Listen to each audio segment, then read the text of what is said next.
বোন আমার, 12 বছর 15 বছর বয়সে তুমি কেন বিবাহের পূর্বে আরেকজনকে তোমার শরীর ধরতে দাও? আর যুবক ভাই আমার, কি বলিস কি তুই? এই পৃথিবী আর পৃথিবীতে যা আছে এর চেয়ে মূল্যবান হচ্ছে এই মেয়েটা। তো এরকম মূল্যবান একটা জিনিস ওর ধরে ছুঁয়ে তুই ওকে ওর মূল্য কমিয়ে দিবি? এত বড় জুলুম ওর প্রতি তোর! তুই আল্লাহকে ভয় করিস না তাই বলে এতটা? কি বলিস তুই? তুই কি কারো গাড়ির গ্লাস ভাঙছিস জীবনে? না। কেন? ওর লস হবে। তুই কি কোনোদিন কোনো মানুষকে ঘুষি দিছিস? না। কারণ তাহলে ও বেচারা কষ্ট পাবে। তুই কি জীবনে কারো পেটে ছুরি ঢুকাই দিছিস? না। ও মরে যাবে, তাহলে ওর ফ্যামিলি ক্ষতিগ্রস্ত, লসে পড়ে যাবে। তুই কি কারো টাকা মারছিস কোনোদিন? না। তাহলে ওর ফ্যামিলি টাকার কারণে কষ্ট পাবে। তাহলে তুই কেন তুই এত ছোট ছোট বিষয়গুলো খেয়াল রাখিস যে আরেকজনের লস হবে? তাহলে তুই এই মেয়েটার জীবনটাকে তুই কি করলি? তুই পুরো পৃথিবী আর পৃথিবীতে যা আছে সবকিছু বিক্রি করলে যে সম্পদ হবে, সবকিছু অর্জন করলে যে অর্জন হবে, এর চাইতে মূল্যবান তুই ওকে সতীত্ব থেকে বের করে নিয়ে আসলি? তুই তোর সামান্য ডিজায়ার ফুলফিল করার জন্য, যেটা আল্লাহ তোর জন্য বৈধ করেছে, কবুল বললে তোর বাপের দোষ, আল্লাহর তো দোষ না। তোর বাপের দোষ, সমাজের তো দোষ না। তোর বাপ তোকে বিয়ে করে না ভাই আমার। তোর বাপ মনে করে তুই ছোট, 18 বছর বয়স তোর বাপ মনে করে তোর বাপ 16 বছর বয়সে হস্তমৈথুন করছে, তোর 22 বছর, তুই এখনো ছোট নুনু খাস, দুধু খাস। তোর বাপের অজ্ঞতা, ইসলামের দোষ দিবি কেন তুই এটা? তোর বাপ 13 বছর বয়সে চাস্তবন জাটতবন নিয়ে পালাই গেছে, এরপরে সবাই মিলে ধরে আনছে। এরপরে তোর বাপের তোর দাদারা বলছে কলিযুগ শেষ হয়ে গেছে। 20 বছর আগের কথা বলতেছে আর কি। তোর বাপ 14 বছর বয়সে লুকায় খেরের সিং ওই কি। আরে ভাই, আপনি শহরের ভাই, শহরের বয়স করতে গেছে। হ্যাঁ, আর সব মানুষ শহরে গেলাম, আমি দেখছি তো।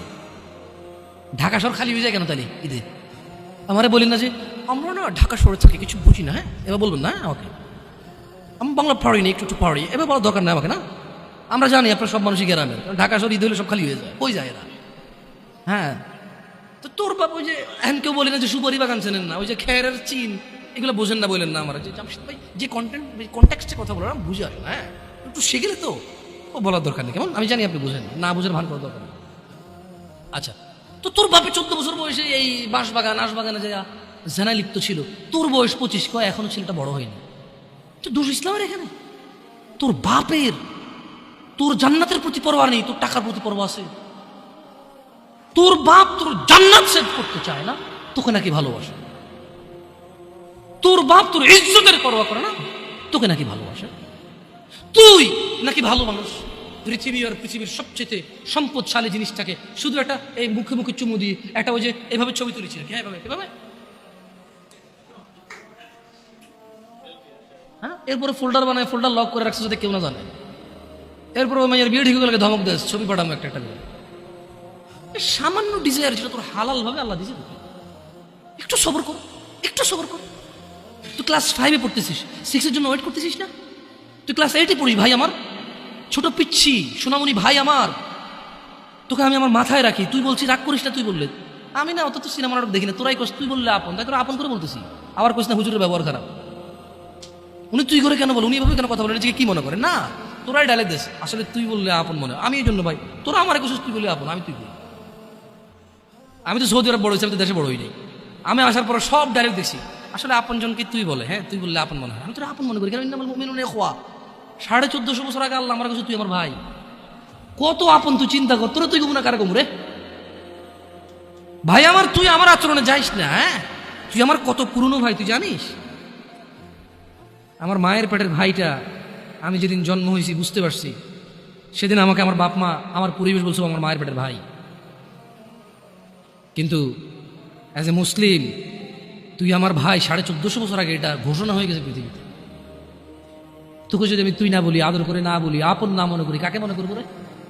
তুই তো আমার তুই তো আমার আপন। এমন করিস না ভাই আমার, তোর বয়স সবে 14 বছর। একটু অপেক্ষা কর, একটু অপেক্ষা কর। তোর বাপ বিয়ে করেছে, তুই পৃথিবীতে আসছিস, তুই এমনি এমনি আসিস না। তুইও বিয়ে করবি, তুইও পৃথিবীর সমস্ত সুখ পাবি ইনশাআল্লাহ। তোর ছেলে সন্তান এমনি এমনি আসবে না। তুইও আল্লাহর দেওয়া নিয়ামত উপভোগ করবি এবং আল্লাহর প্রশংসা করবি। অপেক্ষা কর ভাই আমার, অপেক্ষা কর। খবরদার বেখেয়ালি হওয়া যাবে না।